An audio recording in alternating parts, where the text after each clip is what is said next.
नहम्या की पुस्तक जो कि पुराने नियम में है, नहम्या की पुस्तक अध्याय 4 का 4 से 6 तक पढ़ेंगे।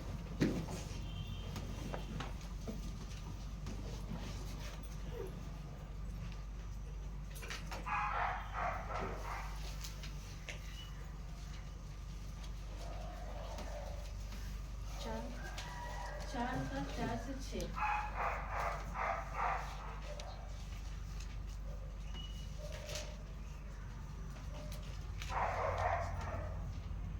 हे हमारे परमेश्वर, सुन ले कि हमारा अपमान हो रहा है और उनका किया हुआ अपमान उन्हीं के सिर पर लौटा दे और उन्हें बंधुआई के देश में लुटवा दे। उनका अधर्म तू न ढांप और न उनका पाप तेरे सम्मुख से मिटाया जाए, क्योंकि उन्होंने तुझे सहरपना बनाने वालों के सामने क्रोध दिलाया है। हम लोगों ने सहरपना को बनाया और सारी सहरपना आधी ऊंचाई तक जुड़ गई, क्योंकि लोगों का मन उस काम में नित लगा रहा। ईश्वर की वाणी है। मेरे प्रियो, हमारे जीवन में जब हमारा साहस टूटता है, जब हमारा हिम्मत टूटता है, तब हमें क्या करना चाहिए? आज परमेश्वर इसी बात में हम लोग को बताएगा कि जब हमारा साहस टूटता है, जब हमारा हिम्मत टूटता है, तो हमें क्या करना चाहिए, है ना? कई बार विपरीत परिस्थितियों को देखकर हमारा मन टूटता है, हमारा हृदय टूटता। आज अगर यूँ कहूँ तो अभी हम लोग रिसेंटली कुछ देर पहले हमें खबर मिला कि रंजना सिस्टर के पापा का डेथ हो गया, प्रभु में सो गए। लेकिन ये हमारे लिए धन्य आशा है। क्यों पता है? क्योंकि हम क्रिश्चियन लोगों के लिए ना, हम जानते हैं कि ये मृत्यु नहीं है, क्योंकि हमारा प्रभु मृत्यु को क्या किया है? हरा दिया है। मैं थोड़ा सा प्रभु इस विषय में आपको बता रही, इसका फिर हम डायरेक्ट वचन पे आएंगे। प्रभु यीशु मसीह जब आए हमारे इस संसार में, सबसे पहले परमेश्वर ने सारा अधिकार किसे दिया था? हम मनुष्य को दिया था। जब ये पृथ्वी, ये संसार को प्रभु बना रहा था, तो सारा अथॉरिटी किसे मिला? मनुष्य को मिला। और वो अथॉरिटी को शैतान ने बड़े चालाकी से क्या किया? चुरा लिया। चुराया, बड़े तरीके से चुराया। कैसे चुराया? आदम और हवा को बरगला करके, बहका करके वो अथॉरिटी को उसने छीन लिया। अब यहाँ पर सोचने वाली बात है, जो अथॉरिटी परमेश्वर ने हमें दी थी, पता परमेश्वर भी तब तक आपके जीवन में काम नहीं करेगा जब आप अपने अधिकार को नहीं पहचानेंगे। उत्पत्ति ग्रंथ में लिखा है कि परमेश्वर ने आपको ऑलरेडी सारे चीजों पर क्या किया है? अधिकार दिया है। जब परमेश्वर ये संसार को बना रहे थे, उसने क्या किया कि मैं तुम्हें क्या करूंगा? इस पृथ्वी के जीव जंतु पशु पक्षी हर एक चीज पर परमेश्वर ने अधिकार दिया। और शैतान को पता था कि भाई इन लोगों के ऊपर परमेश्वर ने इनको सारा चीज अधिकार इनसे छीना नहीं जा सकता, इसलिए उसने एक एक जन को अलग अलग तरीके से उसने क्या किया? डिस्ट्रॉय करने का काम किया। उसने सबसे पहले हवा को बरगलाया, और हवा को बरगलाने के चलते क्या हुआ? उसने वो फल खाया जिसे प्रभु ने मना किया था, है ना? उसको खाने के चलते वो अपने पति को भी खिलाया, और उस जगह जो अधिकार, जो अथॉरिटी आदम और हवा को मिली थी ना, वो अथॉरिटी को शैतान ने आसानी से चुराया। उसने मनुष्य को मिला वो अथॉरिटी को चुरा लिया। तब पिता परमेश्वर भी जानता था कि वो चीजें वो तब तक नहीं कर सकता, क्योंकि उसके लिए भी एक मनुष्य की आवश्यकता है। क्योंकि शुरुआत में ही प्रभु ने वो सारे अधिकार किसे दिए थे? हम मनुष्य को दिया था। अब प्रभु उस पर काम कैसे करे? क्योंकि वो मनुष्य की नहीं। आप किसी को कुछ देते हो और उससे लेना बहुत मुश्किल है। आप किसी को देगा कुछ चीजें, प्यार से प्यारी चीजें, और उससे मांग कर दिखाओ तो देगा क्या? नहीं देगा, नहीं देगा। और एग्जाम्पल, अभी हम अन्नी को बोलते हैं, अन्नी आपको हम गाड़ी दे देते हैं, थोड़ा दिन बीता तो बोलेंगे अन्य को गाड़ी चलने, क्या बोलेंगे? देखो सिस्टर कितना लालची हो गई है, एक तो दे दिया तो मांग रहा है। ऐसे ही कुछ हो। प्रभु परमेश्वर जानता था कि इस चीज को कैसे शैतान से दोबारा लेना। हमारा परमेश्वर ना बुद्धि का भी परमेश्वर है। बोलिए, बुद्धि का भी परमेश्वर, बुद्धि का भी परमेश्वर। हालेलुया। यहाँ शैतान सोच रहा था कि वो मनुष्य से सारे अधिकार उसने ले लिया, आदम और हवा से। वहां पर आदम और हवा की जो स्पिरिचुअल डेथ हुई थी ना, उसको कैसे प्रभु जी जय में लाने के लिए परमेश्वर ने कुछ योजना को बना के रखा था, बना कर रखा। तो उस अधिकार को कैसे लाएंगे, इसके लिए प्रभु ने बनाया था। पता है, शैतान ने सोचा सारा अधिकार तो मनुष्य को दिया गया, कैसे उस अधिकार को दोबारा पाए। लेकिन हमारा परमेश्वर तो परमेश्वर है। हमारा परमेश्वर जहाँ सब चीज खत्म होता है वहां से परमेश्वर का सोच विचार उत्पन्न होता है। हालेलुया। तब परमेश्वर ने क्या किया, उसने इस संसार में इस परमेश्वर ने एक स्त्री को चुना, उसका नाम माँ मरियम था। वो माँ मरियम निष्कलंक थी, मतलब उसके ऊपर कोई दाग नहीं था, वो पवित्र थी और उन पवित्र के द्वारा ही वो गर्भवती हुई, पवित्र आत्मा के द्वारा। बहुत लोग बोलते हैं ना कि क्यों नहीं यीशु के साथ उनका रिलेशनशिप बना, क्योंकि आदम क्या था, पाप से हुआ था, पाप की वजह से उसको परमेश्वर ने उसको नहीं चुना। लेकिन यहाँ पर मदर मैरी जो पूरी तरह से होली थी, उन्होंने कभी किसी पुरुष का भी चेहरा नहीं देखा था। बाइबल बताती है उन्होंने कभी कोई पुरुष को देखा नहीं, उनकी मंगनी खली हुई थी, वो शुद्ध और पवित्र थी, हर चीज में वो शुद्ध थी। और वहां पर स्वर्गदूत आकर के कहे कि हे नारी, तुझ पर परमेश्वर क्या हुआ, अनुग्रह हुआ है, मरियम आप भयभीत ना हो, पवित्र आत्मा के द्वारा आप गर्भवती ठहरेगी। शैतान सोच रहा था कि इसका अधिकार को हम ले चुके, सारा चीज मुझे मिल चुका है, लेकिन बोली ना मैं, परमेश्वर बुद्धि का भी परमेश्वर। तब परमेश्वर ने अपने ही बेटे यीशु को माँ मरियम के कोख में डाला और वो पवित्र आत्मा से गर्भवती हुए और इस संसार में आए। मतलब यीशु क्रिस्त, इसका मतलब समझते हैं, यीशु क्रिस्त, जीसस क्राइस्ट, इसका मीनिंग क्या है? यीशु क्रिस्त का मतलब यीशु मनुष्य में बने हुए, क्रिस्त का मतलब ऑलरेडी वो परमेश्वर। मतलब प्रभु यीशु मसीह संसार में मनुष्य का रूप धारण करके आए, लेकिन वो अंदर से क्या थे, परमेश्वर थे। तो जो अथॉरिटी शैतान ने लिया था, वो अथॉरिटी किससे मिल गया? बात समझ में? जो अथॉरिटी शैतान ने लिया था, उस अथॉरिटी को दोबारा से प्रभु ने अपना लहू बहाकर क्रूस पर जाकर वो कीमत चुकाई, तब वो हमें अधिकार प्राप्त हुआ, वो मनुष्य बनकर आया। क्योंकि शैतान सोचता था कि सारा अधिकार तो मनुष्य के हाथ में है, तो परमेश्वर भी तब तक काम नहीं कर सकता जब तक मनुष्य उसको ना बोले। इसीलिए परमेश्वर ने अपने बेटे को किसके स्वरूप में भेजा? मनुष्य के स्वरूप में भेजा। वो बाहर से मनुष्य थे, लेकिन अंदर से वो परमेश्वर है।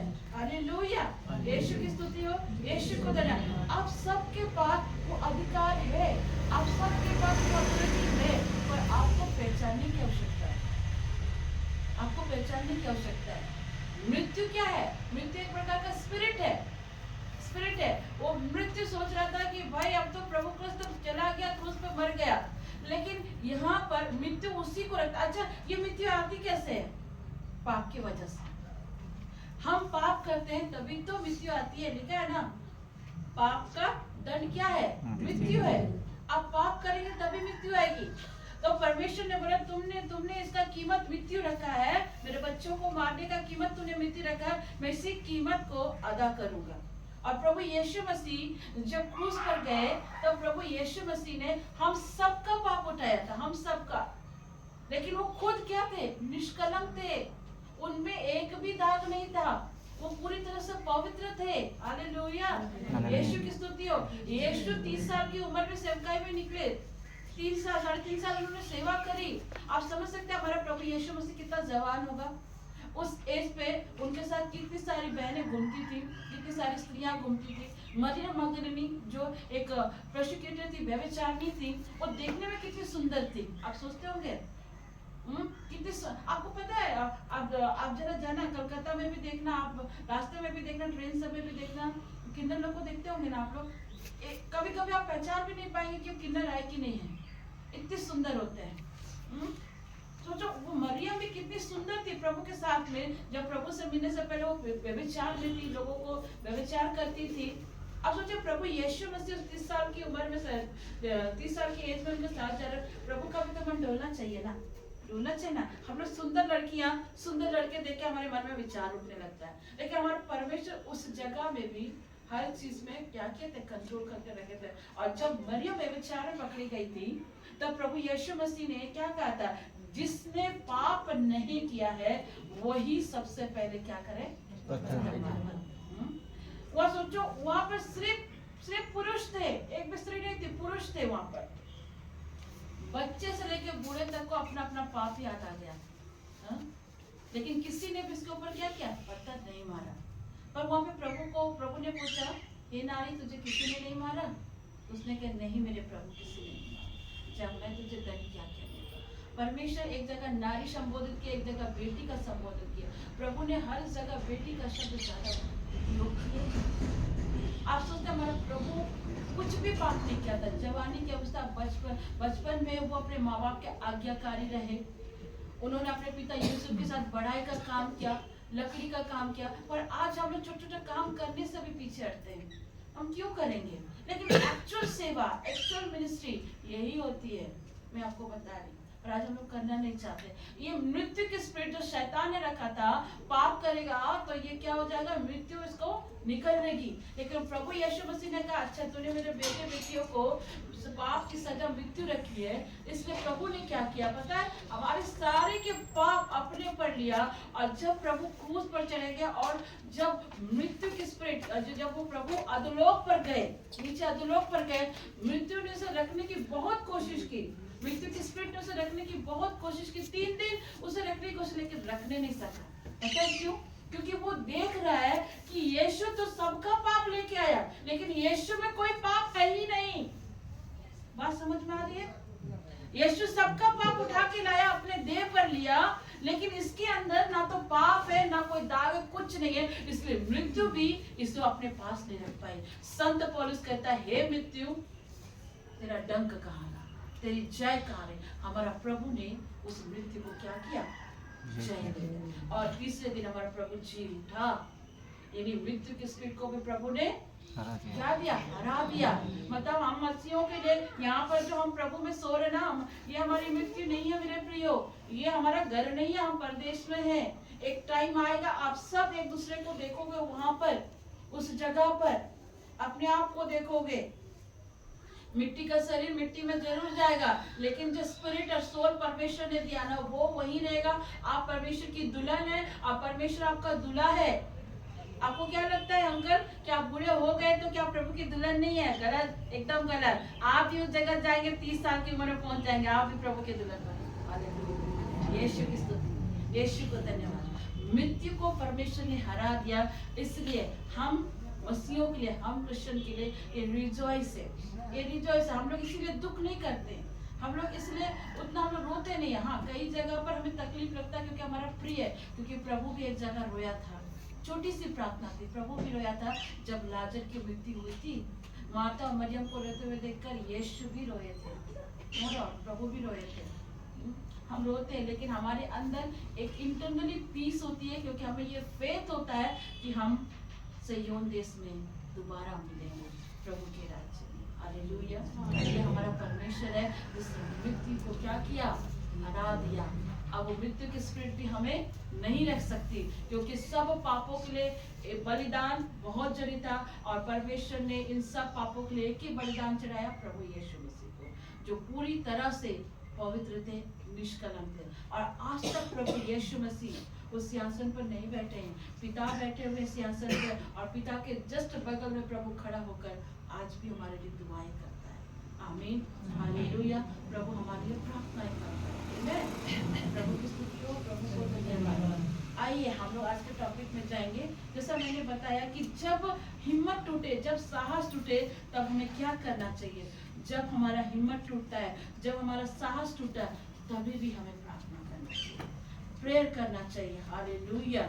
इस संसार में जब तक आप रहेंगे, कुछ ना किसी चीज से कई बार आपको लगेगा कि आपका हिम्मत टूट रहा है, कई बार आपको लगेगा कि अब खत्म, सब खत्म।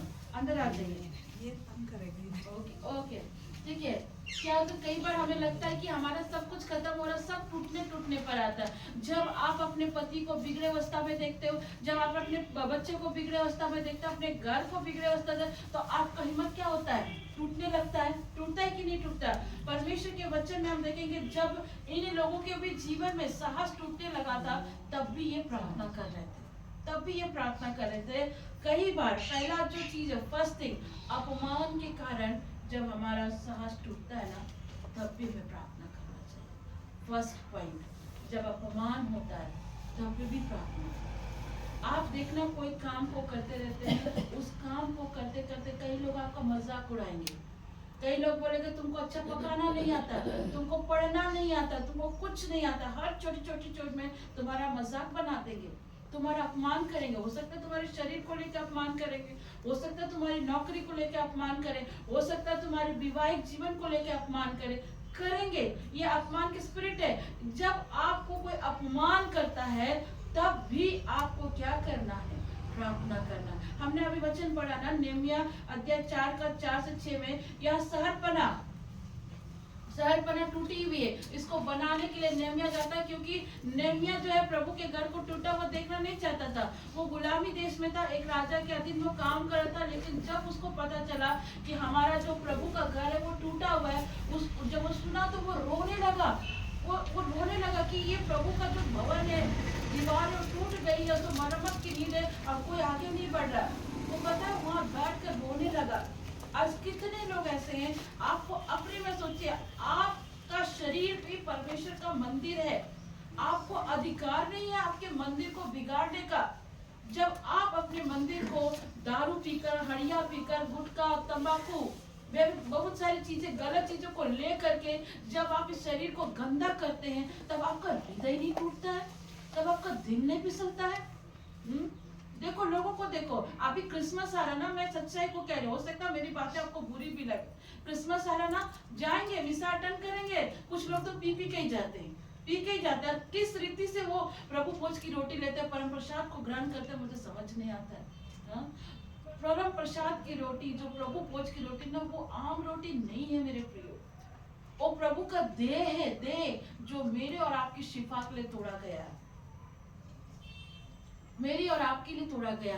लेकिन फिर भी इस परम प्रसाद की रोटी को, प्रभु भोज की रोटी को लोग मजाक और बना कर जाएंगे, हिलते डुलते जाएंगे और प्रभु भोज की रोटी को ग्रहण करेंगे। लेकिन इस बार मैं बहुत प्रभु को धन्यवाद देती हूँ कि इस बार मैंने देखा, बीते बार भी देखा और ईस्टर में भी देखा कि हमारे चर्चेस में भाइयों ने बहुत अच्छा काम किया। जो ड्रिंक करके आए थे ना, उन लोगों को परम प्रसाद नहीं दे रहे थे, वो लोग को साइड कर दे रहे थे, क्योंकि इस रोटी को लेने से पहले अपने पापों का स्मरण करना चाहिए। जो मिस्टेक हमसे हो गया, उनको स्मरण करने के बाद पूरे पश्चात हृदय से इसको लेना चाहिए। मैं भी पता है, रोटी को लेने से पहले मुझे भी डर लगता है, क्योंकि वो कोई आम रोटी नहीं है। संसार की तरह से दिखता है कि छोटा सा पतला सा एक रोटी है, नहीं, वो प्रभु का रोटी है, वो प्रभु का देह है। लेकिन इस बार बहुत अच्छा हुआ, मैंने देखा कि इन चीजों को रोक दिया जाता, उन लोगों को नहीं दे रहा था, क्योंकि आप ऐसे ही प्रभु की रोटी को नहीं ले सकते मेरे प्रियो। यहाँ पर जब नेहमिया देख रहा था कि वो दीवार टूटी, उसको बनाने जा रहे थे ना, वहाँ के लोग उसका मजाक उड़ा रहे थे, उसकी निंदा कर रहे थे। हाँ, ये लोग आए हैं प्रभु का भवन बनाने के लिए। कई बार आप भी कुछ काम पर हाथ लगाते हैं, आपके नौकरी में भी देखना, जब आप थोड़ा सा आगे बढ़ोगे ना, आपके कलीग ही आपके पीछे पड़ जाएंगे, आप अपमान करेगा, निंदा करेगा, कैसे न कैसा पॉइंट निकालेगा कि आपको नीचे गिरा दे, कैसा ना कैसा पॉइंट निकालेगा कि आपके हर चीज में वो निक्स निकाले, अपमान करे। और हम मसीहों को तो अभी अधिकतर जगह में देख रहे, क्रिश्चियन भाई बहनों को जॉब की जगह में भी बहुत ज्यादा टॉर्चर किया जा रहा है। मेरे पास आते हैं, निवेदन आते हैं, दीदी हमें काफी टॉर्चर किया जा रहा है, हमारे साथ ऐसा हो रहा है। लेकिन मैं एक ही चीज कहती हूँ कि प्रभु में बने रहो, परमेश्वर अपने समय पर सब चीजों को ठीक करेगा। हालेलुया, यीशु की स्तुति हो, यीशु को धन्यवाद। कई बार आप देखना, जब आपके घर में शांति नहीं आती है, आपके घर में जब आप देखते हैं कि आपका पति लगातार कंटिन्यू पी रहा है, कंटिन्यू पी रहा, आप पी के आने के बाद अब्यूज कर रहा है, गंदी गालियां दे रहा है, बहुत सारी चीजें आपको कर रहा है, और उसको देखकर आस पड़ोस के लोग आपका अपमान करते हैं, आपकी निंदा करते हैं। आपको बोलते देखो कैसा परिवार है, कैसे लोग हैं। आप प्रभु में हैं, लेकिन आपके घर के हालात ठीक नहीं है, और बस उसी को लेकर के आपका अपमान करना प्रारंभ करते हैं। शादियां में आप देखना, शादियों को लेकर भी कई बार अपमान किया जाता है। अरे उसने उसकी लड़की से शादी कर लिया, कोई देखने में ना सुंदर है ना ढंग का है, वो कैसा भी है, प्रभु ने उसे जोड़ा, पर आप कौन होते हैं उस पर कमेंट करने वाले। बहुत बार शादियों को लेकर भी कमेंट किया जाता, अपमान किया जाता है, बोला जाता देखो इसको अपनी बिरादरी में लड़का नहीं मिला, हाँ, जो दूसरे जगह से लड़की लेकर आ रहे, दूसरे चर्च से लड़की लेकर आ रहे, दूसरे समाज से लेकर आ रहे होंगे, बोलते हैं लोग, निंदाएं करते। लेकिन परमेश्वर कहता है, परमेश्वर ने मनुष्य को जोड़ा है, उससे कोई भी अलग ना करे। लेकिन आज हम इसमें नुक्स निकालते हैं, अरे ये तो आदिवासी है, ये तो बंगाली है, तो बिहारी है, बस नुक्स निकालते हैं और उसमें भी अपमान करते हैं। कैसा बहू लेके आया, कैसा शादी में पार्टी में कैसा खाना दे रहा, किस तरह की निंदाएं कर रहा, बोलते होंगे। हाँ बोलते होंगे, बोलेंगे आपको। अपमान करते हैं, अपमान करने का एक भी जगह नहीं छोड़ते। और हम क्रिश्चियन लोग भी क्या है ना, जिससे हम अपमान होते हैं उसी को इनवाइट करते हैं। फितरत है, जिसको आप अपमान करें उसी को इनवाइट करेंगे, नुक्स निकालेंगे। आपको मैं सच बता रही हूँ, आप विवाह में अच्छे से अच्छा आइटम रख दो, लेकिन फिर भी आप लोगों को खुश नहीं कर सकते, खुश नहीं कर सकते। क्योंकि आप कितना भी कर लो, आप जमा पूंजी को भी बहा दो मेरे प्रियो, लेकिन आप उसको खुश नहीं कर सकते, नहीं कर सकते। क्योंकि फितरत है, वो नेचर है आपको बदनाम करने के लिए। अब देखो शादी के कई टाइम बहुत बहनों को हो गया, बेबी नहीं हो पा रहा, उसके लिए भी कई लोग उसका अपमान करते होंगे, नीचा दिखाने का काम करते होंगे। हन्ना ने नहीं सहा था क्या, रेबेका ने नहीं सहा था क्या, सारा ने नहीं सहा था। लेकिन इन बहनों ने कभी भी संसार को फोकस नहीं किया, इन्होंने सिर्फ और सिर्फ परमेश्वर की ओर अपनी आंखें लगाकर रखी। अपमान में भी आप किसकी ओर निहारे, परमेश्वर की ओर निहारे, उस जीवित परमेश्वर की ओर निहारे जो आपके अपमान को, आपके लज्जा के कारण को ढांप सकता है। भजन संहिता 34 में लिखता है, जिन्होंने परमेश्वर की ओर दृष्टि करी उनका मुंह कभी काला ना हो पाया, वरन परमेश्वर का मुख में परमेश्वर की रोशनी उनके चेहरे पर, उनके जीवन पर, उनके घराने पर आई। हालेलुया, यीशु की स्तुति हो, यीशु को धन्यवाद। है ना, परमेश्वर कहता है जब कोई तुम्हारा अपमान करता है ना, अपने को डिस्करेजमेंट मत करो। उसका काम है कहना, उसका काम है बोलना, पर तुम्हारा दृष्टि, तुम्हारी नजर किसकी ओर होनी चाहिए, परमेश्वर की ओर होनी चाहिए। हन्ना को कमती टॉर्चर किया गया था, हन्ना को कमती बोला जाता था, उसके शादी के कई साल बीत गए थे, मैं बिलीव करती हूँ 15-16 साल से ज्यादा बीते थे, लेकिन उसने कभी भी अपने सौतन पनिन्ना को कभी भी उसने टॉन्ट नहीं किया, वरन उसने हर बार, हर समय, हर एक जगह वो प्रभु के पास, परमेश्वर के मंदिर में जाकर अपने दुख को वहां उड़ेलती थी, अपने आंसुओं को वहां उड़ेलती थी और प्रभु से कहती थी हालेलुया, यीशु की स्तुति हो, यीशु को धन्यवाद। पर आज कोई हमारा अपमान करता है ना, तो हम बस उससे लड़ने चले जाते हैं। ऐसा नहीं है। जब कोई आपका अपमान करता है, कोई आपको कुछ बोलता है ना, पहली बात तो सीख लीजिए, जब कोई आपके लिए नेगेटिव बातें बोलता है ना, उस नेगेटिव बातों को कभी रिसीव मत करना, कभी नहीं। कई बार हम लोग नेगेटिव बातों को रिसीव करने के चलते अपने घर में दुख को देखते हैं, अपने घर में परेशानी को देखते हैं। इसलिए कोई भी आपके बच्चे के प्रति, आपकी पत्नी के प्रति या आपके पति के प्रति कुछ भी ऐसा अपशब्द या नेगेटिव बातें कहता है ना, प्रभु यीशु मसीह के नाम से उसे नकारिए, उसको रिसीव मत करिए। क्योंकि जब आप इस चीज को रिसीव करते हैं ना, तो वो आपके जीवन में दिखना प्रारंभ करता है। इसलिए गलत बातों को, नेगेटिव बातों को रिसीव करना बंद कर दीजिए, कभी भी रिसीव मत करिए। प्रभु ने कहा जो तुम्हें सताए तुम उसको क्या करो, आशीष दो, जो तुम्हारी निंदा करे उसके लिए तुम प्रार्थना करो, परमेश्वर तुम्हारा पलटा लेने के लिए खड़ा। पर आप अपने बदले का, आप अपने अपमान का पलटा लेने के लिए खड़ा होंगे ना, तो प्रभु कभी आपके आगे नहीं आएगा। आपको क्या लगता, प्रभु को अपमान नहीं किया जाता था? प्रभु को भी अपमान किया गया। जब प्रभु अपने घर नासरत में आए तो उन्होंने क्या करे, ये क्या बड़ाई का बेटा नहीं है, ये यीशु का बेटा बड़ाई का बेटा नहीं है, ये देखो नाजायज औलाद, ये देखो बिना बाप का पैदा हुआ बच्चा है। प्रभु को भी अपमान किया जाता था। इसलिए प्रभु ने नासरत में ज्यादा काम नहीं किया। जहाँ प्रभु ने कहता जहाँ विश्वास न, वहाँ काम भी नहीं होते हैं, काम भी नहीं होते। बहुत लोग बोलते हैं पहले काम होना चाहिए तब फेथ करेंगे। प्रभु कहता कभी नहीं करूंगा तेरा काम, तो वैसे ही लौट जाए, कभी नहीं। प्रभु के पास आने वाले को विश्वास करना चाहिए, और विश्वास अनदेखी वस्तु का प्रमाण है। आमीन, हालेलुया। प्रभु को भी अपमान किया गया। प्रभु को लोग बोलते, एक बार प्रभु को बुलाया गया चुंगी वाले के घर में खाने के लिए, तो सब लोगों ने क्या कह रहे, अरे इसको देखो, मरियम के पास में वो मरियम मगदलीनी जो व्यभिचारिणी थी, उसने क्या किया, इत्र लिया, वहाँ प्रभु को खाने के लिए बुलाया लोगों ने। वहाँ पारसी बैठे हैं, यहूदी बैठे हैं, वहाँ खाने के लिए बुलाया वहाँ पर, ठीक है। अब बुलाने के बाद सब आपस में बड़बड़ा रहे, क्या बोले, देखो ये अपने आप को गुरु कहता है और इसे पता तक नहीं कि एक व्यभिचारिणी उसके सर पर इत्र मल रही है और पैर में आंसू गिरा के बाल से पोंछ रही है। मरियम ने क्या किया था? मरियम प्रभु के उस जगह मृत्यु पे जाने से पहले जो इत्र छिड़का जाता वो काम कर रही थी। और मरियम ने क्या किया था? पूरा इत्र, आपको पता है उस समय उस जमाने में इत्र की बहुत वैल्यू थी, बहुत बहुत महंगे में बिक्री होती थी वो। वहां पर प्रभु के एक चेला ने एक चेला, उसका नाम नहीं लिया, उसने क्या बोला? इत्र फोड़ के प्रभु पे डालने की क्या जरूरत थी? हम ही लोग को दे देता, बेच करके हम लोग उसको दान में यूज करते। लेकिन प्रभु ने क्या किया? तुम्हें ऐसे इत्र बहुत मिलेंगे, ऐसे कंगाल बहुत मिलेंगे, लेकिन जो इसने किया वो कोई से छीन नहीं सकता। वो व्यक्ति मन ही मन कुड़ रहा है कि इसको पता नहीं, तब प्रभु उस व्यक्ति के मन की बात को जानकर क्या कहते हैं? वहां पर उस स्त्री का अपमान के साथ साथ प्रभु का भी अपमान करते हैं। लेकिन प्रभु क्या कहता है? जब मैं तुम्हारे घर पर आया, तुमने ना तो मेरे हाथ को धोया, ना तुमने मेरे पैर को धोया, ना ही तुमने मुझे चूमा।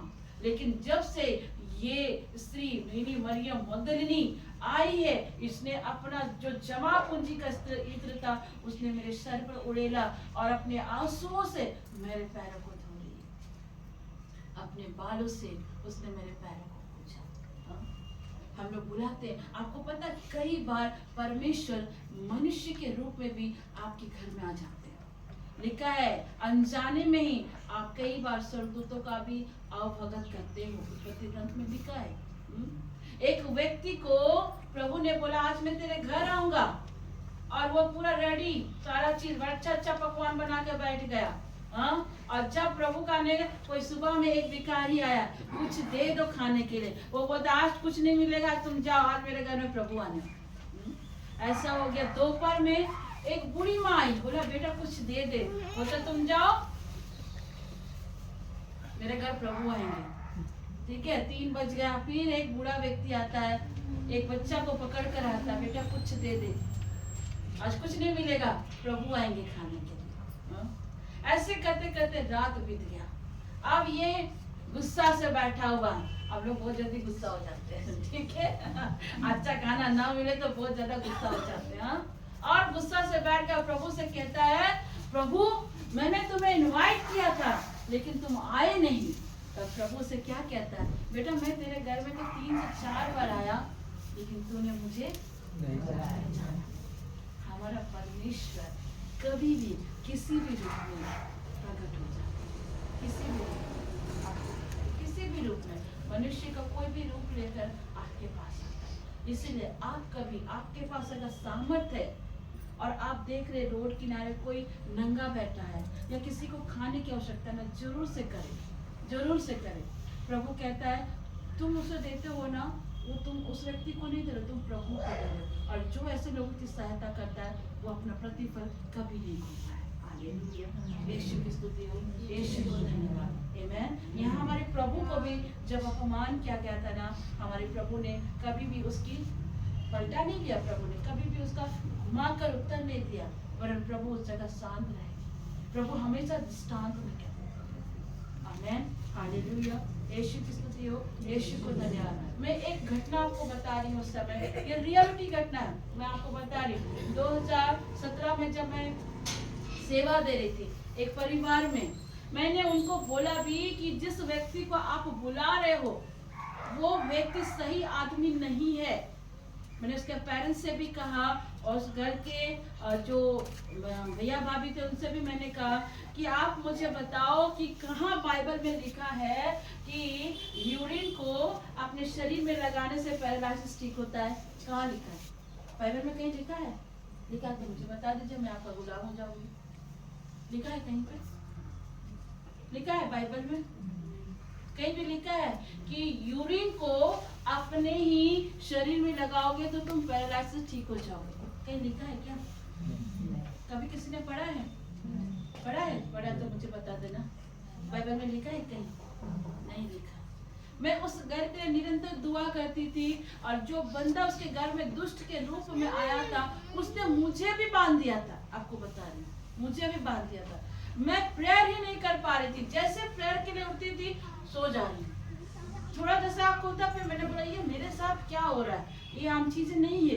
फिर मैं उठ के घुटना में आई और दुआ करी और मैंने बोला खुदा बाप याकूब के घराने में कोई भी जादू टोना तंत्र विद्या नहीं चलता है। और यशायाह 54:17 में लिखा है जितने हानि के हथियार मेरे शरीर के विरुद्ध, मेरे घराने के विरुद्ध या मेरे सेवा के विरुद्ध बनाए गए, उन सबको यहोवा परमेश्वर के नाम से मैं डिस्ट्रॉय करती हूँ। और जैसे मैंने थोड़ा प्रार्थना किया, मैंने उस घर के लोगों से कहा कि जो बंदा आपके घर में आ रहा है वो सही व्यक्ति नहीं है, पर उसके पेरेंट्स मेरे ऊपर फायर हो गए, गुस्सा हो गए। मैं उनके एक बोलते ना प्रभु का बोझ होता है हमारे अंदर कि आपके घर में कोई दुष्ट का काम करेगा ना, उसको हम लोग रोकेंगे, हम आपको हर तरह से बचाने की कोशिश करेंगे। मैंने बकायदा मैं उनके घर पर गई, उनके माँ बाप से कहा बाइबल में कहीं नहीं लिखा है कि यूरिन को शरीर में लगाओ तो आप पैरालिसिस से ठीक होगे। उसके पेरेंट्स ने मेरी इतनी बेइज्जती करी, मैं आपको सच कहती हूँ, इतनी भयानक मेरी बेइज्जती करी ना मैंने अपने जीवन में नहीं देखा होगा। उस समय मेरे आंख से आंसू गिरे, मैं इसलिए क्योंकि उस परिवार से मैं बहुत प्रेम करती थी और मैं नहीं चाहती थी कि वो परिवार दुष्ट के चुंगल में जाए। उसके पेरेंट्स ने मेरी भारी बेइज्जती करी, बहुत बेइज्जती करी। तब मुझे परमेश्वर ने एक वचन वहां दिया, पता है वचन दिया था लूका रचित सुसमाचार से, जहाँ प्रभु का वचन का आदर नहीं होता है, जहाँ प्रभु के लोगों का आदर नहीं होता है, क्या करो, अपना कपड़ा झाड़ो और पैर का धूल झाड़ के निकल जाओ। मैंने सीधे कहा मैं इस घर से धूल झाड़ के, क्योंकि जहाँ प्रभु का वचन का आदर नहीं, वहाँ मेरे परमेश्वर का आदर नहीं। लेकिन उसके बेटे बहू को एहसास हो, उन्होंने मुझसे रिक्वेस्ट किया सिस्टर आप ऐसे रोते हुए मत जाइए, हमें अच्छा नहीं लग रहा। उन्होंने मुझसे बहुत माफी मांगी। मैंने कहा निश्चिंत रहिए, परमेश्वर के हाथ में मैंने छोड़ा। मैंने मेरी आप लोगों से तकलीफ नहीं है, आप लोग मेरे दुश्मन नहीं है, आप मेरे प्रिय हो, मैं आपको बचाना चाह रही थी। लेकिन खुदा बाप से मैं प्रार्थना करती हूँ, यीशु से प्रार्थना करती हूँ कि इस बंदे की सच्चाई आप लोग के सामने आ जाए। और वहाँ मैंने धूल झाड़ कर मैं वहां से आ गई। पता है आज ऐसी कंडीशन से उस घर की ना, मरने की सैया पर वो पहुंचे हुए हैं, लेकिन मृत्यु उसको नहीं आई। मरने के सैया पर कितना नरक घाट रहा है, बहुत तरह से गंदगी, हर चीज से वो गुजर रहा है, हर चीज से गुजर रहा है, बड़ी तकलीफों से वो गुजर रहा है। जहाँ पर अगर उस जगह जो उन्होंने मेरा अपमान किया, मैंने उनको बचाने की कोशिश करी थी, लेकिन प्रभु ने आगे चलकर उस बंदे की सच्चाई उनके सामने दिखाया। वो लोगों ने मुझसे माफी भी मांगी, मैंने माफ किया। लेकिन बोलते हैं ना, जहाँ प्रभु के वचन का ऑनर नहीं होता है, जहाँ प्रभु के दास दासी का ऑनर नहीं होता है, प्रभु ने डायरेक्टली कहा है वहाँ क्या करो, अपने पैरों की धूली झाड़कर निकल जाओ। और निकल जाने के बाद उस घर में बहुत प्रॉब्लम आए, बहुत प्रॉब्लम आए, बहुत दिक्कतें हैं, बहुत अभी भी मृत्यु सैया पर है, लेकिन मृत्यु नहीं आ रही है उसको। डेली परेशान हो जा रहे हैं, हर दिन उसके घर में गंदे गंदे गाली गलौज होते हैं, बहुत सारी चीजें हो रही हैं, मुझे खबर है, ऐसी बात नहीं। लेकिन मैं आज भी इस परिवार से दुआ करती हूँ और उसके घर पे प्रार्थना की। अभी भी मैं कभी भी जाती हूँ, मैं उस भाई के लिए जाती हूँ, दुआ करती हूँ। मैं अगर उस जगह ये सोचती कि उन्होंने मेरा अपमान किया, मैं कभी ना चाहूँ, ये गलत। तब तो मुझ में प्रभु का प्रेम नहीं, प्रभु का नेचर नहीं। कई बार लोग क्या होते हैं ना, एक दूसरे को ठेस पहुंचाते हैं तो उससे ऐसा मुंह कटअप कर लेते हैं कि उसका शक्ल देखना पसंद नहीं करता। ऐसा नहीं करता। वहाँ उन्होंने मेरा अपमान किया, बड़ी बेइज्जती करी, मैं आपको बता रही हूँ। दिल तो कर रहा था कभी उनका शक्ल तक ना देखूं, लेकिन एक परमेश्वर की दासी होने के नाते मेरे अंदर वो नहीं था। मैं परमेश्वर ने मुझे बताया कि बेटा जब मैं इस संसार में था ना, मेरे साथ भी यही होता था। लोग मुझे ने कहा थे प्रभु यीशु मसीह को सारे लोग थोड़ी पसंद करते थे, सारे लोग नहीं पसंद करते थे, नुक्स निकालते थे, कैसे उससे उसका एक गलती को निकाल और इसको ये कर दे। लेकिन ये चीज आप लोग को क्यों बता रही हूँ, जब आपका कोई अपमान करता है ना और उस जगह आप शांत रहते हो और प्रभु से कहते हो प्रभु इस घर को आशीष दे और आप लौट आते हैं ना, तब परमेश्वर अपना फल देता है। मैंने भी वही काम किया, मैंने सिर्फ दुआएं करी, ब्लेसिंग दी।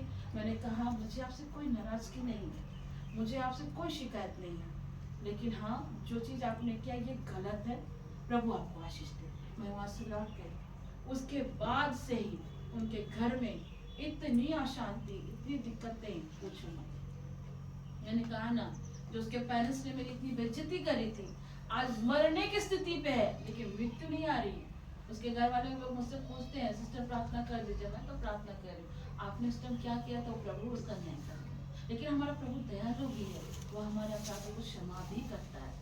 इसीलिए स्तोत्र संहिता लिखता है परमेश्वर का क्रोध बड़े विलंब से होता है। हालेलुया, यीशु की स्तुति हो, यीशु को धन्यवाद। एक दिन मैं आपको बता रिसेंटली एक दिन पहले मैंने जब मैं मैसेज सुनी थी, एक ब्रदर का मैसेज सुनी थी, उनको भी जमीन लेने के चक्कर में एक व्यक्ति ने कहा कि आप अगर ये जमीन को लेना चाहते हैं तो 2000 रुपया दे दीजिए, तो इसको हम लोग डील करके रखेंगे, और अगर आपको पसंद नहीं आएगा ना तो ये 2000 वापस आप ले लेना।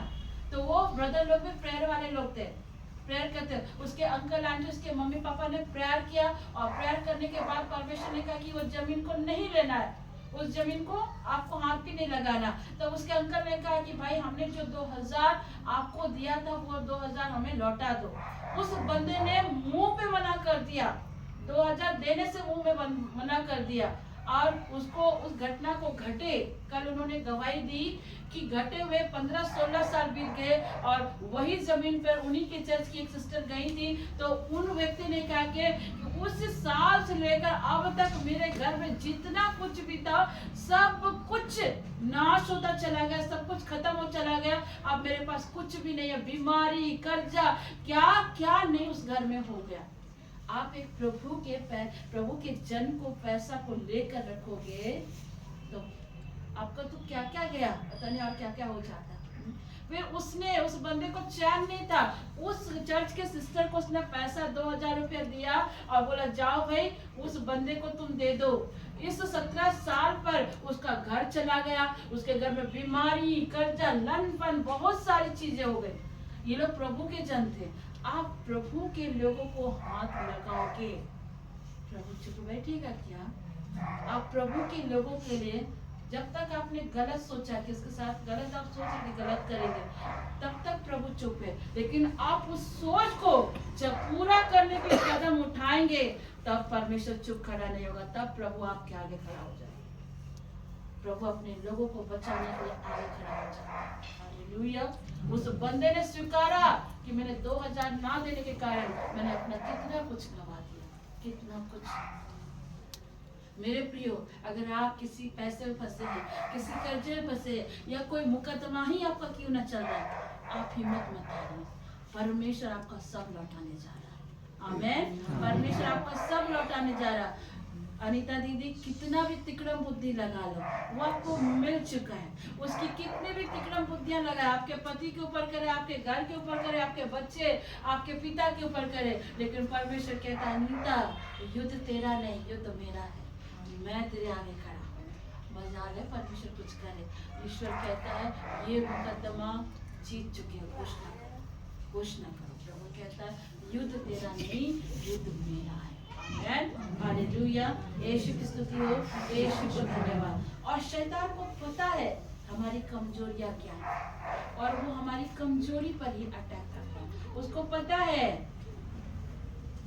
कि डॉली अन्नी हमारे अन्ना से लड़ेंगी, इसलिए वहीं पर जाकर अटैक करेगा। खाना अच्छा नहीं बनाएंगे वहीं लड़ेगा। हाँ, सिल्वी को भी पता है, हाँ विकी को भी मालूम है। हाँ मालूम है। इसलिए शैतान भी जानता है कि कहाँ कमजोरी उसको पकड़े, कैसे गुस्सा दिला दे। लेकिन हमारी सिल्वी बहुत चालू है, प्रभु बहुत चतुर है। सुबह झगड़ा कर लेगी, शाम को सॉरी डार्लिंग बोल के आई लव यू बोल के मैचअप कर लेगी, शैतान फिर हट जाता है। हालेलुया। यीशु की स्तुति हो, यीशु को धन्यवाद। शैतान हमारी कमजोरियों पर अटैक करता है, इसलिए हर चीजों पर अगर आपकी कोई निंदा करता है ना, उसका पलटवार जवाब मत दो, उसको प्रभु के हाथ में सौंपो, प्रभु पलटा लेंगे। आमेन। हालेलुया। दूसरा, जब डर लगे तब भी हमें प्रार्थना करना चाहिए। जब हमारे अंदर डर आता है, डर के कारण भी कई बार हम अपना हिम्मत खो बैठते हैं, कई बार हमारा साहस टूटने लगता है, उस समय भी हमें प्रार्थना करनी चाहिए।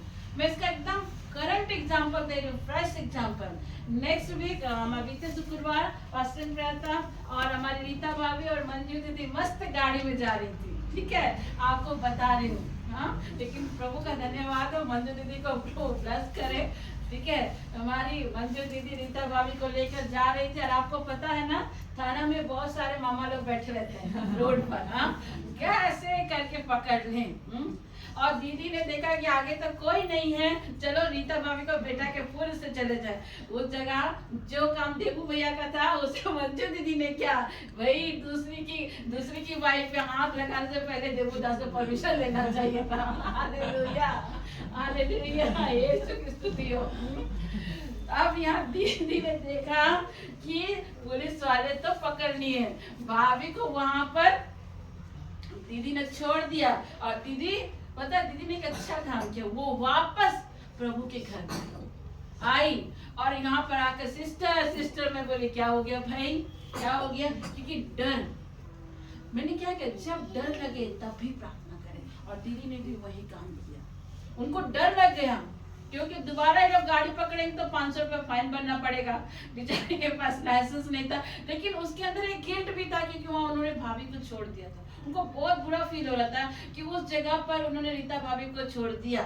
मैं आपको बता रही, वो लौट के आई और बार बार कह रही सिस्टर प्रेयर करिए प्रेयर करिए।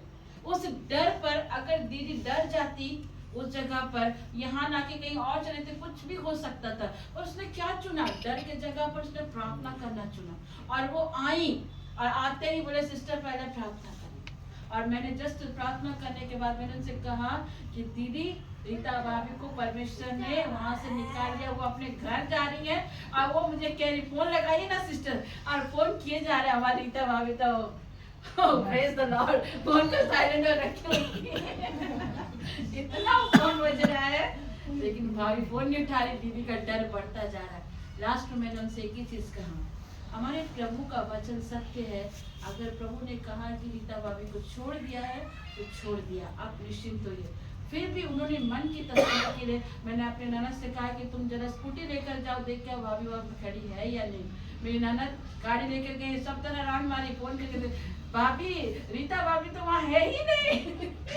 दीदी डर रही थी, लेकिन उस डर की जगह उसने प्रार्थना को चुना। हालेलुया। और थोड़ी देर बाद रीता भाभी ने मुझे फोन किया और पुलिस ने आपसे क्या कहा था भाभी, जरा बोले तो। भगा दिया तू तो, अब क्या करेगी, तू भी जा। देखो शैतान पकड़ने का कोशिश किया था, लेकिन शैतान के हाथ से प्रभु ने कैसे अपने लोगों को छुड़ा लिया। Hallelujah, praise the Lord. जब डर लगे तब भी प्रार्थना करें। आमेन। अगर इसी को हम लोग देखते हैं दूसरा इतिहास अध्याय 20 के पद संख्या 1 से लेकर 22 तक पढ़ते हैं, वहां हम देखते हैं कि यहोशापात को कई एक लोग ने, कई एक कंट्री ने, कई एक राज्य के लोगों ने युद्ध करने के लिए घेर दिया था। कई बार आप देखते हैं अचानक से आपके घर में बीमारी आ गई, अचानक देखते आपका बच्चा का हालत बिगड़ गया, अचानक देखते कर्जा आ जाता है, अचानक देखते कुछ ना कुछ इंसिडेंट घट रहा है, अचानक से सब कुछ हो रहा है। क्यों शैतान घट रहा था कि नहीं घट रहा था? आप लोगों को मैं फ्रेश आपको टेस्टमेंट सब दे रही हूँ इधर। हाँ, अचानक से देखना घर में बीमारी आ गई, अचानक से देख रहे किसी का एक्सीडेंट हो जा रहा, अचानक से देख रहे कर्जा पड़ गया, अचानक से कुछ तुरंत कुछ ना कुछ हो रहा। होता है कि नहीं अनीता दीदी? होता है ना, अचानक से। और एक घटना खत्म नहीं होता, दूसरा होता, हमें डर लगने लगता है कुछ हो तो नहीं जाएगा, कुछ हो तो नहीं जाएगा। पर पता है कई बार परमेश्वर आप लोग के जीवन में काम क्यों नहीं करता है? मैं आप लोगों को चीज बता रही हूँ। एक सिस्टर बहुत दूर से आई थी हमारे पास, बहुत दूर से, लखनऊ से वो आई थी। मैं आपको बता रही हूँ, वो अपनी बेटी की समस्याओं को लेकर आई थी। मैं उनको कह रही हूँ कि प्रभु आपके बच्चियों के जीवन में काम करेगा, लेकिन वो मेरी बात को सुन के ऑपोजिट ही बोलती हैं। नहीं, मेरी इस तरह से है, इस तरह से चीजें हैं, नहीं मेरे बच्चे लोग बड़े बदमाश से सुनते नहीं है, ये आपको जब मैं कह रही हूँ कि प्रभु आपके बच्चों के जीवन में काम करेगा तो आपको पॉजिटिविटी को रिसीव करना चाहिए, पर उस जगह वो नेगेटिव भी बोली जाए। पता है तब प्रभु ने मुझे क्या कहा, ज्योतिष के जीवन में कुछ नहीं होने वाला, स्टॉप हो जाओ। लास्ट में मैंने उनसे कहा ठीक है हम आपके लिए, जहाँ लोग आर्ग्यूमेंट करते हैं ना वहाँ आप छोड़िए उसको। हम कह रहे हैं कि प्रभु आपके जीवन में, आपके बच्चों के जीवन में काम करेगा, लेकिन वो उस चीज को रिसीव ना करके हर नेगेटिव बातों को दोहराई जा रही, मेरे बच्चे ऐसे हैं, मेरे बच्चे ऐसे, मेरे बच्चे ऐसे। अरे आपका बच्चा जैसा भी है, लेकिन जब यहाँ परमेश्वर कह रहा है कि वो ठीक कर सकता है तो उस पर फेथ करो ना। इसलिए परमेश्वर कहता है कई जगह पर विश्वास न करने के चलते वो काम नहीं होता है। एक व्यक्ति के बेटे के ऊपर दुष्ट आत्मा थी और वहां पर वो व्यक्ति आके प्रभु से कहता है कि प्रभु तेरे चेले लोग ने इसे निकाल नहीं पाए, यदि तुझसे हो सकता है तो तू इसे निकाल। तब प्रभु ने क्या कहा, यदि तुझसे हो सकता है मतलब क्या है? मतलब तू शक कर रहा है, तू शक कर रहा है यदि तुझसे हो पाए। उसके चेले लोग दुष्ट आत्मा को नहीं निकाल पाए तो प्रभु से आके कहता है गुरु तुम्हारे जो शिष्य हैं उस दुष्ट आत्मा को नहीं निकाल पाए, मेरे बेटे को जो दुष्ट आत्मा सता रहा है उसको नहीं निकाल पाए, यदि तुझसे हो पाए तो तू उसे कर। अब प्रभु से कह रहे हो यदि तुझसे हो पाए। जो स्वर्ग और पृथ्वी का मालिक है वो एक सेकंड में क्या से क्या कर जाए कोई नहीं जानता। तब प्रभु बोलता है यदि तू कहेगा क्या अर्थ है। तब उसे रियलाइज होता है, बोलता प्रभु मैं पूरी तरह से विश्वास करता कि तू उसके अंदर से उसे निकाल सकता है। अचानक से प्रॉब्लम को देखकर हम लोग डर जाते हैं और मन में नेगेटिविटी को लेकर बैठ जाते हैं। इतनी बड़ी बीमारी हो गई, इतना बड़ा समस्या आ गया। हम लोग नेक्स्ट वीक में बीता हुआ शुक्रवार में सुने ना दीदी सुबह की टेस्टमनी को कि 8 साल तक उस आंखों की बीमारी से ग्लूकोमा से वो गुजर रही थी। लोग उनके प्रति कितने नेगेटिव बातों को बोल रहे थे, कितनी सारी चीजों को कह रहे थे। मुझे आज भी याद है गर्मी का समय था, रीता भाभी का पूरा फैमिली यहाँ आया हुआ था प्रेयर के लिए और एक आंटी आई थी, आप याद करें शोभा आंटी आई थी और उन्होंने मेरे पास आकर, आप बैठे हुए थे, मैं साक्षी के साथ कह रही हूँ, बेगुदा का पूरा परिवार था, वो शोभा दीदी आई थी और उनको वचन सुनने का फेथ हो गया था और वो आकर घुटने में आए, कहा कि ज्योति आप प्रार्थना करो, मुझे विश्वास है प्रभु मुझे पूरी रीति से चंगा करेगा। जहाँ डॉक्टरों ने कहा था कभी ठीक नहीं हो सकती, डर था उनके अंदर क्योंकि लोग उसको बोलते थे और उसको इस बात का डर था अगर आँख ठीक ना हो तो आगे चलकर वो अंधी हो सकती है, वो कैसे काम करेंगी, इस बात का डर था। पर उस डर पर उसने निर्णय लिया कि मैं क्या करूंगी, प्रार्थना करूंगी और प्रार्थना करवाऊंगी।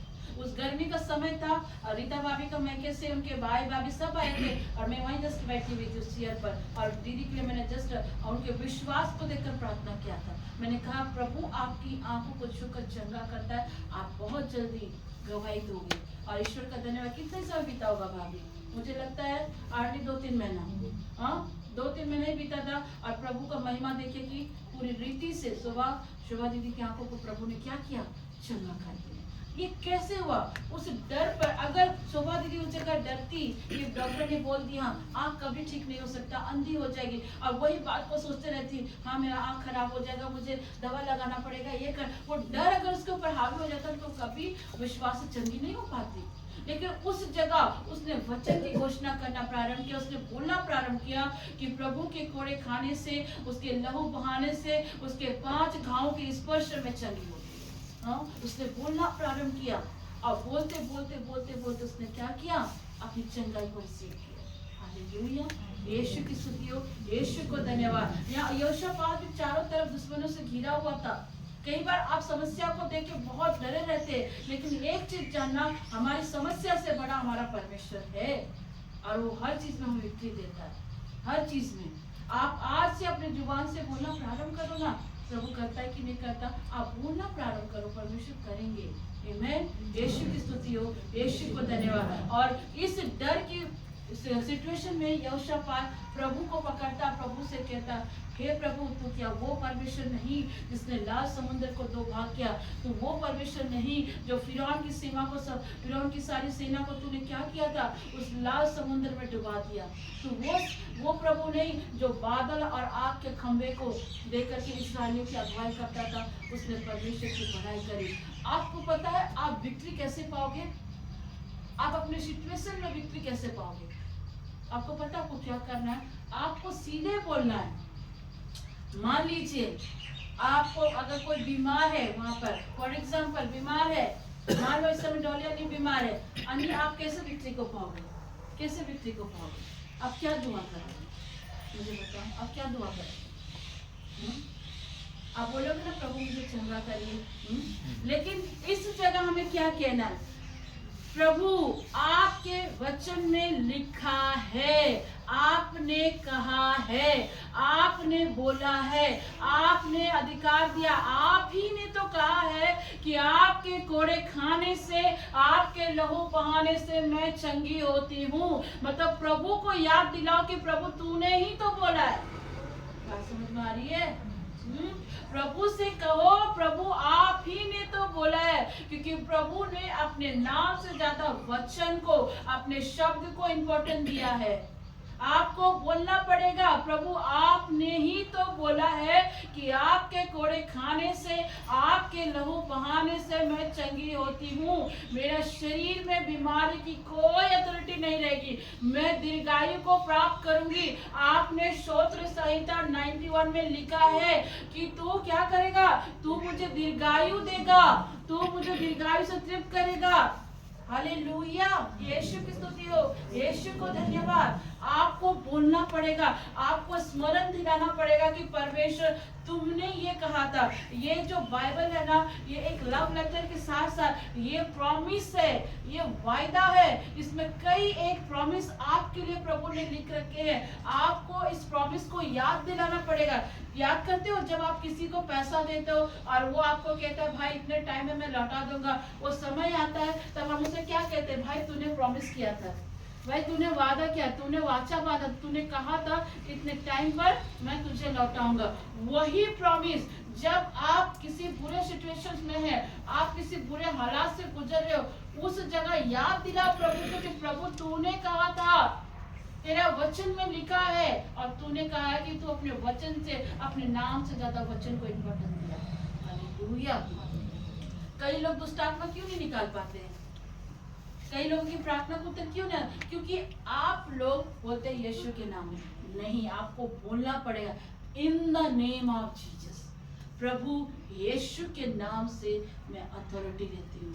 प्रभु यीशु के नाम से, सिर्फ यीशु बोलने से नहीं होगा, उसके आगे कुछ लगा हुआ है, in the name of Jesus. हालेलुया, यीशु की स्तुति हो, यीशु को धन्यवाद। और दुष्ट आत्माएं 5 मिनट का प्रार्थना, 5 मिनट का बाइबल पढ़ने से नहीं निकलती है, समय बिताना पड़ता है प्रभु के साथ। आपको समय बिताना पड़ेगा, तभी ये सारी चीजों को आप कर पाओगे। Hallelujah, praise the Lord. कई बार जब शैतान हमें डराने लगता है ना, हमारे फैमिली को देखकर, रिलेटिव्स को देख करके, हस्बैंड की बिगड़ी हालत देखकर, पत्नी की बिगड़ी हुई हालत को देखकर डराने लगता है, तब परमेश्वर से प्रार्थना करें। यकीनन प्रभु आपको वहां से निकालेगा, क्योंकि गलातियों की पुस्तक में लिखा है, मैं तुझे डर की आत्मा नहीं देता, मैं तेरे अंदर संयम, सामर्थ और धीरज की आत्मा को देता हूँ। यशाया 41:10 में कई एक जगह प्रभु ने क्या कहा है, मत डर, मैं तेरे साथ हूँ। लिखा है ना यशाया में कई एक जगह, और भी बहुत सारी जगह में लिखा है, मत डर, मैं तेरे साथ हूँ, मत डर, मैं तेरे साथ हूँ। प्रभु ने 365 टाइम प्रभु ने कहा है, मत डर, मत डर, मत डर, डरने की आवश्यकता नहीं। जब प्रभु आपके साथ खड़ा है, हर चीज से प्रभु आपको जय देगा। हालेलुया। जिस चीज पे आपका बस नहीं चलता है ना, उसको क्या करना है? जिस चीज पे आपका बस नहीं चल रहा, जिस प्रार्थना को उत्तर आपके द्वारा नहीं आ रहा, जिस चीज पे आपका कंट्रोल नहीं है, पति के ऊपर देख रहे पति बहुत पी रहा है, बच्चा बहुत बदमाशी कर रहा है, बेटी सुनती नहीं है, पत्नी सुनती नहीं, आपको सीधे क्या करना है? घुटने मारना है, सिर्फ कहना, अब्बा तू सब कुछ कर सकता है, स्वर्ग और पृथ्वी के मालिक, तूने कहा है कि ये संसार तूने बनाई, ये पृथ्वी तूने बनाई, प्रभु ये मेरी प्रार्थना। कहना आपको, प्रभु ये जो पति तूने मुझे दिया, प्रभु ये मुझसे नहीं संभलता, लेकिन ये तेरा बेटा है परमेश्वर, तू उसके जीवन को बदल प्रभु, तेरी हर चीज को प्रभु, हर वो कृपा उसके ऊपर आए प्रभु। आज से इसका जीवन, मेरे पति का जीवन, मेरी बेटी का जीवन, मेरी पत्नी का जीवन, मेरे घर की हर स्थिति प्रभु जी जो मुझसे नहीं संभलती है परमेश्वर, उसको तू ठीक कर प्रभु जी। मैं तेरे हाथ में सौंपती हूँ और मैं विश्वास करती हूँ कि तू मेरे घर को, मेरे पति, मेरे बच्चे, हर जीवन को तू सही करेगा, क्योंकि तू मेरा परमेश्वर यहोवा ईरे है। आमीन। ये आपको दुआ करना पड़ेगा घुटने में आके, क्योंकि जब हम घुटने में आते हैं तब हम प्रभु से कहते हैं, प्रभु अब मुझसे नहीं, तुझसे सब कुछ।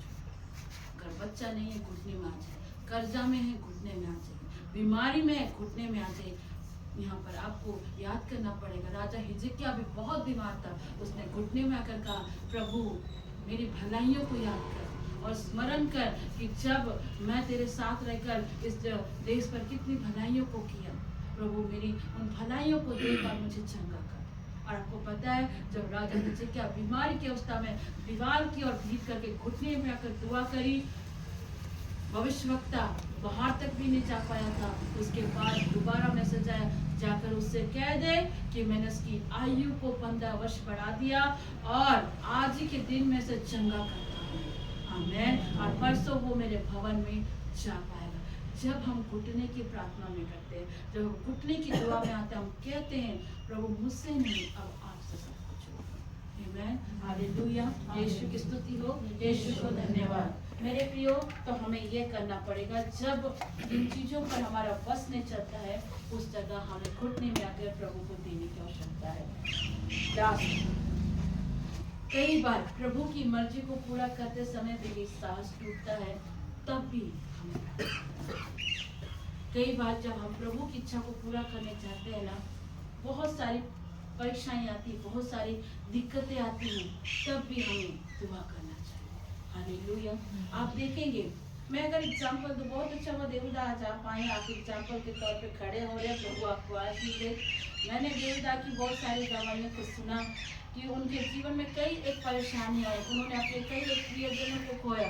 उस जगह पर भी देवदादा निराश होकर सब कुछ छोड़ देते, वर्शिप नहीं करते, गाना नहीं बजाते, प्रभु का वाद्य यंत्र नहीं बजाते, तो वो सब कुछ खो सकते थे। लेकिन इनके जीवन में सब कुछ इतनी विकट चीज से ये गुजरे, इन्होंने अपने प्रियजनों को भी खोया, पर उस कंडीशन में इन्होंने प्रभु की मर्जी को पूरा होने से कभी भी वो रुके नहीं। वो उस कठिन परिस्थिति में भी परमेश्वर के लिए वर्शिप करते हैं और आज भी करते हैं। आप में से कई लोग जानते हैं कि दादा गोलमुरी पैरिस में बजाते हैं, प्रभु के लिए गीत गाते हैं, प्रभु के लिए महिमा करते हैं, उन इंस्ट्रूमेंट सबको बजाते हैं। पता, इंस्ट्रूमेंट बजाना भी परमेश्वर की ओर से गिफ्ट होता है, ये हर किसी को नहीं है, ये गिफ्ट हर किसी को नहीं मिलता है। परमेश्वर उसी को देता है जिसका हृदय पाक साफ होता है, जिसका हृदय प्रभु के लिए लगा रहता है। और उस जगह परमेश्वर ने इनको चुना। कई बार इन मर्जियों को पूरा करने के लिए भी ना बहुत सारी चीजें आते हैं, हमें तोड़ने की कोशिश करता है, पर हम उस जगह बने रहते हैं ना, तो प्रभु हमें ब्लेसिंग देता। अगर मैं इसका एग्जांपल दूं, बाइबल बताती है, बाइबल इस बात को छुपाती नहीं है, जब यीशु मसीह क्रूस पर जा रहे थे और क्रूस पर जाने से पहले एंड का टाइम में प्रभु यीशु मसीह कैसा फील कर रहे थे। प्रभु यीशु मसीह गसमनी बाग पर गए और वहाँ जाने के बाद उन्होंने दुआएं करी और उन्होंने एक बात का मत्ती रचित सुसमाचार में हम पढ़ सकते हैं, अध्याय 26 के 36 से लेकर 37 38 और लूका रचित सुसमाचार अध्याय 22 का 41 से लेकर 43 तक पढ़ सकते हैं कि जब प्रभु यीशु मसीह गसमनी बाग में गए और वहाँ जाकर जब प्रार्थना करने लगे, वहाँ पर वो टूट रहे थे। पता है क्यों टूट रहे थे? वो रो रहे थे, टूट रहे थे, उनका साहस छूट रहा था, क्योंकि उनको पता था कि कुछ ही देर बाद उसको क्या करेंगे, लोग पकड़वा देंगे, यहूदा को पकड़ा देगा, उसे मारा जाएगा, उसको उसके दाढ़ी को नोचा जाएगा, उसके गालों पर थूका जाएगा, उसका चेहरा को अधमरा कर दिया जाएगा और उसे क्रूस पर दिया जाएगा। उसके ऊपर सारे लोगों का पाप लादा जाएगा, किसी एक व्यक्ति के नहीं, सभी लोगों का पाप उस पर लादा जाएगा। उस कंडीशन में प्रभु, पता है प्रभु यीशु मसीह क्रूस पर जाने के लिए नहीं, क्रूस पर जो ताड़ना मिलने वाली थी उसके लिए वो नहीं रो रहे थे, वो इसलिए रो रहे थे कि वो अपने पिता से अलग नहीं होना चाहते थे, वो अपने पिता से एक सेकंड के लिए भी अलग होना नहीं चाह रहे थे। वो कहते हैं कि पिता अगर हो सके तो ये प्याला मुझसे हटा दे, लेकिन मेरी नहीं मेरी मर्जी हो। और परमेश्वर पिता पाप से गुनाह करता है, और जब सभी लोगों का पाप, हम सभी लोगों का पाप यीशु पर लादा गया ना, आप समझ सकते हैं वो जो कंडीशन थी, वो जो स्थिति थी ना, प्रभु इतना टूट रहे थे, इतना मतलब ज्यादा वो उस समय प्रभु की मर्जी को पूरा करने से उनके बताता है कि उनका पसीना ब्लड की तरह गिर रहा था। आप पढ़ सकते हैं प्रभु का जो पसीना था ना, लहू की भांति टप टप टप टप गिर रहा था। वो कमजोर हो गए थे, पूरी रीति से कमजोर हो गए थे। वहाँ पर उन्होंने पिता की मर्जी को पूरा किया। वहाँ पर पिता से वो अलग नहीं होना चाह रहे थे। वो कहता पिता कुछ भी हो जाए लेकिन तू मुझे मत छोड़। लेकिन हमारे यहोवा परमेश्वर का फितरत है कि वो पाप से घृणा करते, वो पाप को नहीं पसंद करते। उस जगह वो अलग होना नहीं चाह रहे थे, और इतना उस मर्जी को पूरा करने के चलते में प्रभु यीशु मसीह का पसीना लहू की तरह बह रहा था और इतने कमजोर हो गए थे। बाइबल बताती है, परमेश्वर का पवित्र शास्त्र बताता कि थोड़ी देर बाद जब वो प्रार्थना करके होते उनका शरीर पूरा कमजोर हो गया था और स्वर्गदूत आकर उसे संभाले। आप पढ़ सकते हैं। कई बार प्रभु की सेवा को पूरी करने के लिए, प्रभु की मर्जी को पूरा करने के लिए बहुत चीज़ों को हमें गंवाना पड़ता है, बहुत चीज़ों से हमें गुजरना पड़ता है। आपको क्या लगता है सिस्टर ज्योति को फेस नहीं करना पड़ा है? यूं ही आज स्तर खड़ा नहीं है, बहुत चीज़ों से मैं गुजरी। बहुत लोग बहुत तरह की बातें बोलते, बहुत लोग की मेंटलिटी को सुनती, बहुत सारी बातें सुनती, पर अब मुझे इसलिए फर्क नहीं पड़ता है ना, क्योंकि प्रभु ने मुझे कहा जो लोग प्रभु के साथ नहीं चलते वो बहुत तरह की बातें करते, बहुत सारी बातों को मैंने सुना, बहुत सारी निंदाओं को देखा, कई बार अपने शरीर में पीड़ाओं को देखा, बहुत सारी तकलीफों से मैं गुजरी। ऐसी बात नहीं है, लेकिन मैं खड़ी रही, प्रभु के साथ खड़ी रही, और प्रभु ही मुझे साहस देता, प्रभु ही मुझे हिम्मत देता। ऐसे ऐसे जगह पर गई जहाँ लोग जाने से कतराते थे। कोरोना टाइम में, आपको पता है कोरोना टाइम में लोग एक दूसरे का घर जाने से भी डर रहते हैं कि कैसे उसका घर में जाएंगे, कहीं कोरोना हमको ना पड़ जाए। उस कंडीशन में भी मैं एक सिस्टर के घर पे गई, उसके पति, उसके सर्वेंट, उसके बच्चे, सबको कोरोना होगा, सबको को मैं आपको बता रही, और मैंने दुआएं करी, प्रभु जी इन लोगों को चंगा कर। आपको पता है प्रभु ने चंगा कर भी दिया, नो डाउट, लेकिन कोरोना का जो सिस्टम था ना कि 15 दिन बाद फिर दोबारा टेस्ट होता था, उसका पति में इतना डर शैतान घुसा दिया, उस डर के चलते उनकी पति की हार्ट अटैक हो गई और उसकी मृत्यु हो गई। लेकिन बाद में जो सिस्टर उनके बच्चे के सर्वेंट बचे थे, उनके लिए हम लोग दुआएं कर रहे थे, उसके घर जाने से सब कतरा रहे थे। इवन बोलना नहीं चाहिए, उस जगह के फादर भी उसका घर नहीं जाने को। तब इन्होंने मुझसे कहा सिस्टर आप आएंगे क्या? मुझे भी एक पल में मनुष्य, मुझे भी डर था कहीं कोरोना अगर थोड़ा बहुत इफेक्ट करेगा तो मुश्किल है, लेकिन उस कंडीशन पर भी सिर्फ मैंने प्रभु का हाथ थामा, मैंने प्रभु जी मैं जा रही हूँ तो संभाल लेना। मैंने उस घर में दुआएं करी, दुआ करने के बाद उसके बाद उनके पूरे परिवार को प्रभु ने हील कर दिया।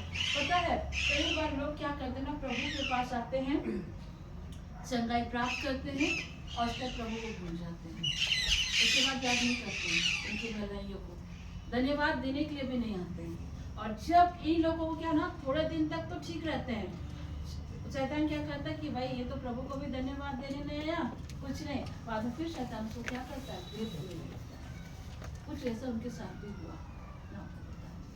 आज ऐसी स्थिति है ना कि वो कैंसर के लास्ट स्टेज पे है, वो सिस्टर क्या कहें। परमेश्वर जब आपको चंगा करता है ना, जरूर से सिस्टर ज्योति को आप कुछ नहीं दे सकते, मैं आपसे कुछ ले भी नहीं सकती, मैं इस योग्य भी नहीं। मैंने तो बस आपके लिए मध्यस्थता प्रार्थना करी। चंगा करना, हीलिंग देना प्रभु का काम है, मेरा थोड़ी काम है। हम भी आप ही की तरह इंसान है, मैं भी आप ही की तरह मैं एक इंसान हूँ। बस प्रभु का हाथ मुझ पर है, जिस दिन प्रभु का हाथ मुझसे हट जाएगा ना, मैं भी काम इंसान है, काम लड़की की तरह हूँ। आप मुझे धन्यवाद देने के लिए मत आओ, मेरा बड़ाई, मेरा प्रेज मत करो। ना मेरी बड़ाई करने से कुछ मिलेगा, ना मुझे धन्यवाद करने से कुछ मिलेगा, ना मैं बड़ाई के योग्य हूँ, ना मैं इस चीज के योग्य हूँ। सारा आदर, सारी महिमा, सारी बड़ाई, सभी बातों के योग्य एकमात्र जीवित प्रभु यीशु मसीह है। आमेन, हालेलुया। ये बहन को प्रभु ने हील कर दिया था पूरी रीति से, पर कभी भी ये नहीं कहा, कभी भी उसने टाइम नहीं दिया, कभी आके धन्यवाद नहीं किया। आज क्या है, आज लास्ट स्टेज पर है। मुझे खबर मिली थी, मैं एक बार गई उनके घर में, वहाँ पर भी गई, देखो उस बुरी कंडीशन में भी दुआ करी। ऐसी स्थिति थी कि बोल नहीं पाई थी, सब सारी चीज़ें बंद हो गई थी, CMC तक चला गया था। फिर वहाँ मुझे खबर मिला, मैंने बोला प्रभु मैं क्या करूँ? प्रभु ने कहा प्रार्थना कर। फिर मैंने उनको फ़ोन लगाया, मैंने फिर उनको प्रार्थना करा। प्रार्थना करने के बाद प्रभु का धन्यवाद देते कि CMC से वापस अपने घर तो आ गई, लेकिन लास्ट स्टेज पर नहीं, लास्ट स्टेज पर चले गए। और अभी उसके दोनों बच्चे भी गए। जो सिर्फ पैसा को अहमियत देता है ना, कुछ नहीं पाओगे। पैसा आपका भगवान नहीं है, आप पैसा को भगवान बनाना बंद कर दीजिए। जिस घर में प्रार्थना ही नहीं होती, जिस घर में संगतियाँ नहीं होती, वो कुछ नहीं पा सकता। आप सोचते हो कि पैसा दे के आप अपने बच्चों का जीवन पाल लोगे, आप सोचते हो पैसा दो के आप बड़ी बड़ी चीज़ों का, आप सब कुछ पैसे से खरीद लोगे, लेकिन जीवन को आप कभी नहीं कर सकते। जीवन परमेश्वर देता है। आज बड़े बड़े घर में जाइए, पैसा है, धन दौलत सब कुछ है, लेकिन सोना जमीन में ही पड़ता है। जमीन में पड़ता, शांति नहीं है, पीस नहीं है। लेकिन मैं ये नहीं कहती कि बड़ा घर नहीं होना चाहिए, बिल्कुल होना चाहिए। प्रभु हमें देता है, हमें उसके परमेश्वर ने हमें एक राजा की बेटा बेटी की तरह बना कर, लेकिन प्रभु कहता है कि जिस घर को प्रभु देता है उस घर में दुआएं होनी चाहिए। और परमेश्वर का घर तो आप स्वयं हैं, आप स्वयं हैं। इस घर पे प्रभु की आराधना होनी चाहिए। मुझे बड़ा अच्छा लगा था जब हम लोग सारी बहनें फेलोशिप कर रहे थे और वहाँ हम सब अपने अपने पति के 5 विषय को बता रहे थे। तो रीता भाभी ने बहुत अच्छी बात कही थी कि मेरे लिए मेरे पति का प्यार, सबसे पहला प्यार उसका क्या है? संगीत है। संगीत प्रभु के लिए जो बजाते हैं, ये कितनी अच्छी बात है कि आपका पहला प्रेम परमेश्वर के लिए गीतों को गाना है। तो बहुत अच्छी बात, मैं ब्लेस्ड हुई थी। मैं आपको सच बता रही, उस समय मैं नहीं बता पाई, लेकिन आज प्रभु मौका दे रही है। ब्लेस्ड है कि प्रभु कहता है पहले मेरे लिए करो तो परमेश्वर आपके लिए सब कुछ करेगा। इसलिए प्रभु जब आपके जीवन में भलाइयों को करता है ना, तो उसको जरूर से धन्यवाद है। सिस्टर ज्योति को धन्यवाद देने की आवश्यकता नहीं, ईश्वर को दीजिए, क्योंकि ईश्वर ही एकमात्र योग्य है। तो जब इन सारी चीजें आए, ऐसी परिस्थितियां हुए, तो परमेश्वर को ऊंचा करिए और प्रभु को पहला स्थान दीजिए। हर विकट परिस्थिति में परमेश्वर आपको जय देने वाला है। इस वचन के द्वारा प्रभु आपसे